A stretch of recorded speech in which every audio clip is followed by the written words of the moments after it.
Hi, good afternoon again. This is Ken Alexander. Wanted to express a little bit about my personal formation story. Wow, this could be very, very extensive. It could start back from, I mean, God told Jeremiah, before you was in your mother's belly, before you was formed, I knew you. And little, did Jeremiah know that he was called until after a certain period of time, when God had to remind him, and took him down to the potter's house and let him know that he could do the same. He said, Jeremiah, do you believe that I can do the same to you that the potter is doing to this clay? Little did I know that, God was working things out for me from the, from birth until this present day. So I want to express a little bit about my formation story. And then certainly later on in life, I had to come to realize through this course, the Starving Baker to Howard Thurman book, Jesus and the Disinherited. But the most significant part of my spiritual formation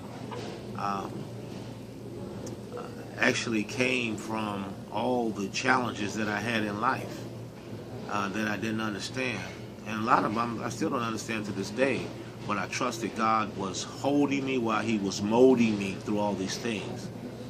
So just briefly, my spiritual formation, after the death of my mother, at my tender age of 8 years old, I remember living with my grandmother until my parents purchased a home when I was just 5 years old. After 3 years of me and my siblings living with my grandmother, my mom passed, and later we had to go back to live with my grandmother. And my grandmother was a devoted Christian mother, and even the mother of the church. And my uncle was the founder of the church. And he, needless to say, was a devoted Baptist preacher. The denomination didn't matter that much to me. Little did I know anything about denominationalism, but the fact that we were raised up in church and I was raised to know God. And then I was kind of devastated when my mother died at the age of 8.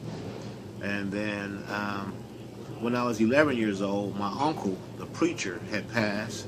He had died, and these were some very significant times in my life. I didn't understand death. I didn't understand life. So long last I understood death.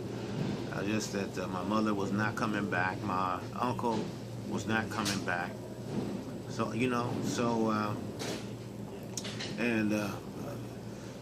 these things have an impact on you, but a lot of times at that age you don't know what's going on. I was 15 of age when my grandmother had passed. And if you can imagine a child that's growing up like that, and I could have been a poster child for what they call at risk. As a matter of fact, I was confused. I was trying to find fulfillment. So it was a challenging time. But I do remember my grandmother teaching us about the Lord's Prayer. I do remember her raising us in church, and this is part of, later I can say this was part of my spiritual formation. I left God after my grandmother died, but God never left me. I would always recite the Lord's Prayer. I would say the scriptures, yea, though I walk through the valley of the shadow of death, whenever I would feel fear. 5 months later, I would see how God would always, I look back and see where he had always been there for me.